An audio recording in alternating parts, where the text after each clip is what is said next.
Students, तो आज हम लोग इलेक्ट्रोकेमिस्ट्री में जो पढ़ने जा रहे हैं वो इलेक्ट्रोलाइटिक कंडक्शन के बारे में। इससे पहले मैंने आप लोगों को फैराडेज लॉ वगैरह मैंने पढ़ा दिया था। इलेक्ट्रोलाइटिक कंडक्शन में हमें क्या पढ़ना है, एक बार दोबारा रिपीट कर लेते हैं। एक होता है इलेक्ट्रोलाइटिक कंडक्शन और एक होता है मेटेलिक कंडक्टर। तो हम लोग यहाँ पर इलेक्ट्रोलाइटिक कंडक्शन के बारे में बात करेंगे, कंडक्टर के बारे में बात करेंगे। इसमें जो मेन पॉइंट अपने को देखना है, सबसे पहले यहाँ पर समझना है R for resistance, rho for resistivity, G for conductance, kappa for conductivity. ये है रेजिस्टेंस, ये रेजिस्टिविटी, ये कंडक्टेंस और ये कंडक्टिविटी। और एक हम लोग यहां पर बात करेंगे G स्टार। G स्टार का मतलब हो गया सेल कांस्टेंट। देखिए रेजिस्टेंस क्या होता है, resistance is a property of conductor, it opposes the flow of electric current. Resistance is a property of conductor, it opposes the flow of electric current. ठीक है। और यदि हमारे पास यहाँ पर एक क्यूब हो, ये यूनिट लेंथ हो और उसका area of cross section 1 centimetre square हो। मान लीजिए कि मैंने यहाँ पर दो इलेक्ट्रोड लिए हैं, इन दोनों इलेक्ट्रोड्स के बीच का डिस्टेंस 1 सेंटीमीटर है और ये जो दो इलेक्ट्रोड्स हैं, इस इलेक्ट्रोड का भी एरिया 1 सेंटीमीटर स्क्वायर और इस इलेक्ट्रोड का भी एरिया 1 सेंटीमीटर स्क्वायर है। अब यहां पर जो रेजिस्टेंस होगा इसे कहा जाएगा रेजिस्टिविटी। यदि हम लोग मेटेलिक कंडक्टर के बारे में बात करें तो आप यहां पर 1 सेंटीमीटर लेंथ वाला आप ये साइड वाला आप एक क्यूब ले लें और यहां पर एक पॉजिटिव पोल हो गया और दूसरा यहां पर निगेटिव पोल हो गया। तो यहां से यहां तक का डिस्टेंस 1 सेंटीमीटर और ये जो आपको दिखाई पड़ रहा है ये एरिया ऑफ क्रॉस सेक्शन, ये इधर का ये एरिया ऑफ क्रॉस सेक्शन, ये दोनों है 1 सेंटीमीटर स्क्वायर। तो यहां पर जो रेजिस्टेंस होगा इसे रेजिस्टिविटी कहा जाता है। देखिए अलग अलग कंडक्टर के लिए, चाहे अलग अलग मेटल हो या अलग अलग इलेक्ट्रोलाइट्स हो, उसका यहाँ पर जो रेजिस्टिविटी होता है वो अलग अलग होता है। मान लीजिए हमारे पास कॉपर है, चाहे कॉपर का छोटा क्यूब हो या बड़ा क्यूब हो, रेजिस्टिविटी दोनों के सेम रहेंगे लेकिन रेजिस्टेंस अलग अलग होंगे। ठीक है। अब यहाँ पर रेजिस्टेंस का डेफिनेशन आपने पढ़ लिया कि resistance is a property of conductor, it oppose the flow of electric current.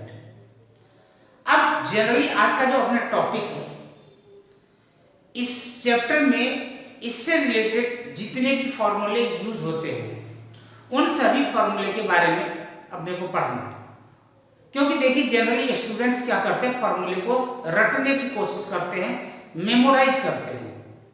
लेकिन मेरा ये मानना है कि आप किसी भी फॉर्मूले को मेमोराइज ना करें, उसके ओरिजिन के बारे में समझें। यदि आपको उसके ओरिजिन के बारे में पता होगा तो किसी भी फॉर्मूले को मेमोराइज करने की कोई जरूरत नहीं है। अब यहां पर देखिए, जैसे कि मैंने कहा कि resistance is a property of conductor. ठीक है। अब यह रेजिस्टेंस किन किन बातों पर डिपेंड करता है। किसी भी कंडक्टर का जो रेजिस्टेंस होता है वह किन किन बातों पर डिपेंड करता है। सुन लीजिए। नंबर 1, रेजिस्टेंस कंडक्टर के लेंथ के ऊपर डिपेंड करता है, यानी कि directly proportional to the length, यानी R is directly proportional to the length. Number 2, R is inversely proportional to the area of cross section. Cross section. इसके अलावा यह नेचर पर डिपेंड करता है, टेम्परेचर पर डिपेंड करता है।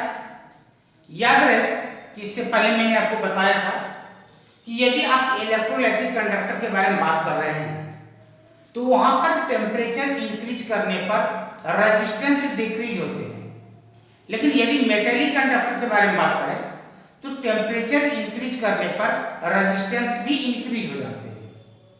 तो केमिस्ट्री में अपने को यहाँ पर इलेक्ट्रोलाइटिक कंडक्टर के बारे में पढ़ना है, ना कि मेटेलिक कंडक्टर के बारे में पढ़ना है। लेकिन मैं ये दोनों में कॉमन ही होते हैं। तो पहला पॉइंट हो गया कि resistance is directly proportional to the length. इसी बात को मैं यहाँ पर दोबारा लिख रहा हूं, R is directly proportional to the L for length, and R is inversely proportional to the area of cross section. A means area of cross section. ये आपका इक्वेशन फर्स्ट हो गया और ये इक्वेशन आपका सेकंड।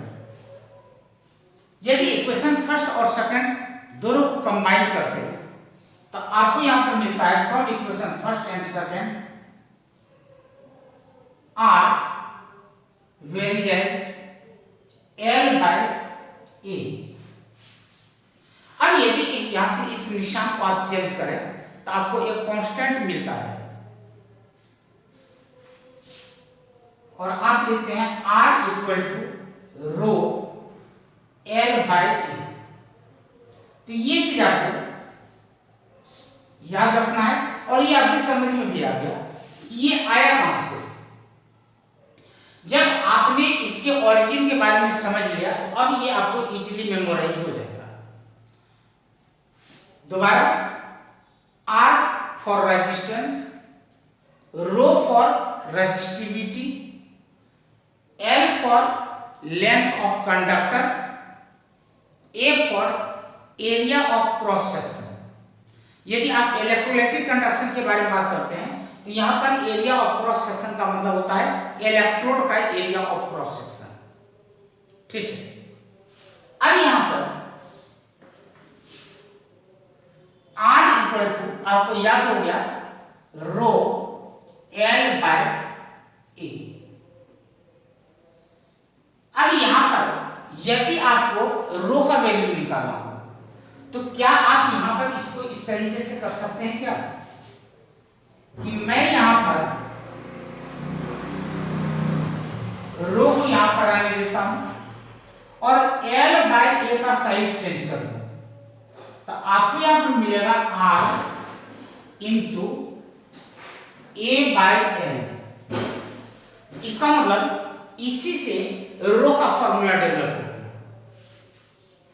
तो यहां पर आपने लिखा R into A by L। तो R for resistance, rho for resistivity. अब यहां पर हम लोग बात कर लेते हैं cell constant. Cell constant is represented by G star. Actually ये क्या होता है कि length of conductor and area of cross section, इन दोनों के रेशियो को सेल कांस्टेंट कहा जाता है। It means L by A is also known as G star, यानी कि सेल कांस्टेंट। तो यदि यहां पर L by A को G स्टार करते हैं तो शायद आप यहां पर इसे इस तरीके से भी लिख सकते हैं G स्टार क्योंकि L बाई ए के जगह पर हमने G स्टार लिख दिया और यहां पर हो जाएगा R बाई G स्टार, क्योंकि यहां पर देखिए यह रेसिप्रोकल हो गया है। यदि मान लीजिए कि L by A G star है तो यहां पर A बाई L क्या हो जाएगा 1 बाई G स्टार होगा। तो यदि यहां पर L बाई ए है तो L बाई ए के जगह पर 1 बाई G स्टार लिखा जाएगा। तो 1 बाई G स्टार को आप यहां पर इस तरीके से लिख सकते हैं। तो रेजिस्टेंस के लिए आपके पास दो फार्मूले हो गए, रजिस्टिविटी के लिए भी आपके पास दो फार्मूले हो गए। यानी कि क्वेश्चन के अंदर आपको क्या दिया गया है, वहां पर किन चीजों का डिमांड है, उसके अकॉर्डिंग आप फार्मूले को यूज करेंगे। यानी कि वहां पर आपको रटा हुआ एक भी काम नहीं आना है। यदि मान लीजिए कि आप एग्जामिनेशन हॉल में भूल भी जाते हैं तो आप सिर्फ ये चीज याद रख लें, ये डिराइव कर लें और इससे फिर आप अपने रफ पेपर पर जाकर के सबको इस तरीके से लिख लें और वहां पर आपको जिसकी जरूरत है उसका यूज कर सकते हैं। तो आगे चलते हैं। अब यहां पर क्या होता है, बात करते हैं हम लोग कंडक्टेंस, G फॉर कंडक्टेंस। और कंडक्टेंस का डेफिनेशन देखिए कितना प्यारा है। It is reciprocal of resistance. Conductance is reciprocal of resistance, यानी कि यह रेजिस्टेंस का जस्ट उल्टा होता है।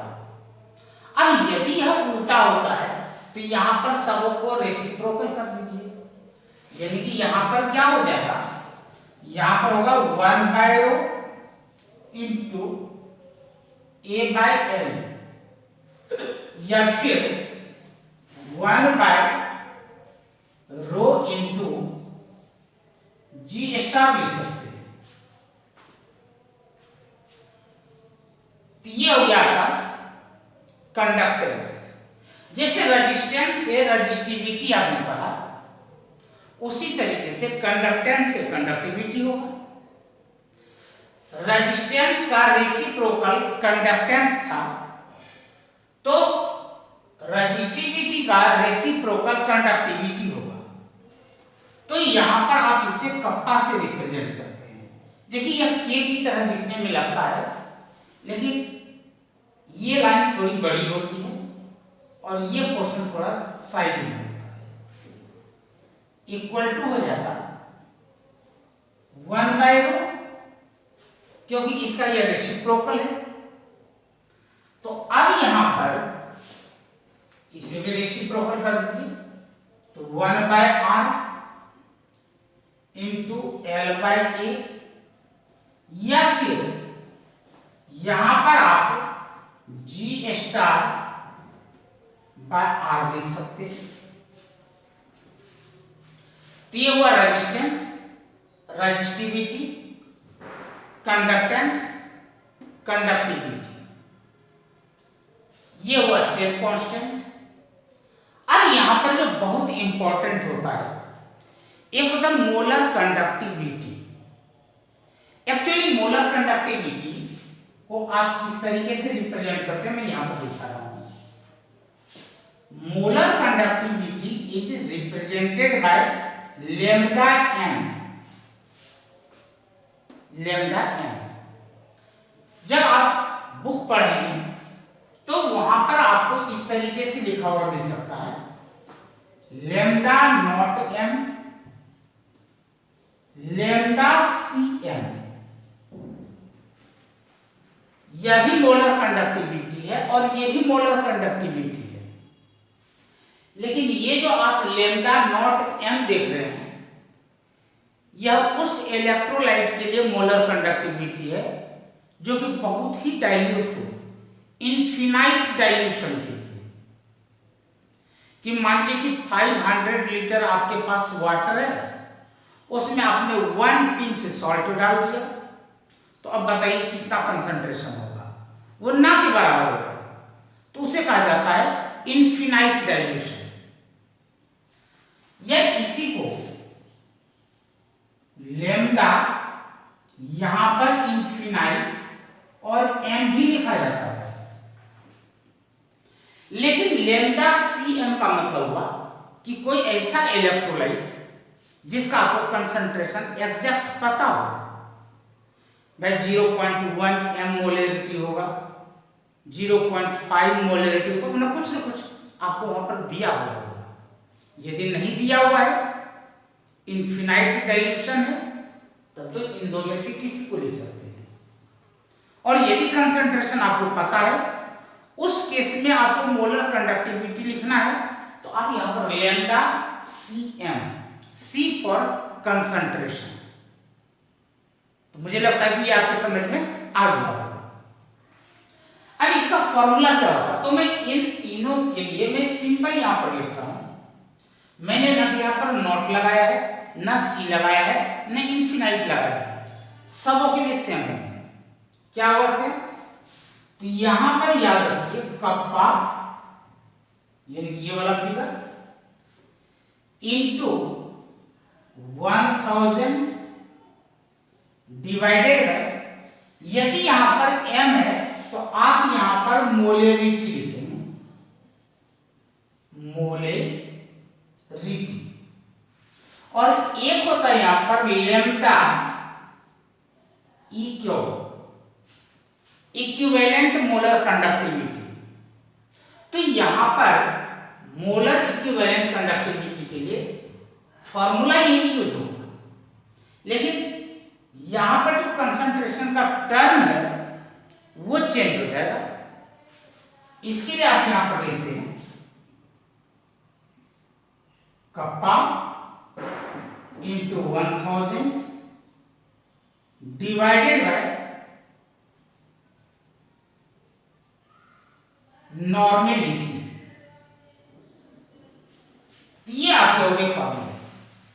अब इन सभी फॉर्मूले को आप अच्छे तरीके से समझ लें, एक बार आप अपने नोटबुक में कॉपी कर लें, और फिर बिना देखे हुए पहले एक बार अच्छी तरीके से समझ लें, और फिर बिना देखे हुए जैसे जैसे मैंने किया उसी तरीके से आप अपने रफ नोटबुक में एक बार, दो बार, तीन बार ट्राई करें। अपने फ्रेंड सर्कल में यार दोस्तों को ये समझाएं, आपको मेमोराइज हो जाएगा। जब यहां तक हम लोगों ने समझ लिया, तो अब दुनिया का कोई भी न्यूमेरिकल होगा आप आराम से सॉल्व कर सकते हैं। तो पहले आप इतने की प्रैक्टिस करें, अगले वीडियो में मैं न्यूमेरिकल लेकर के आता हूं। Thank you.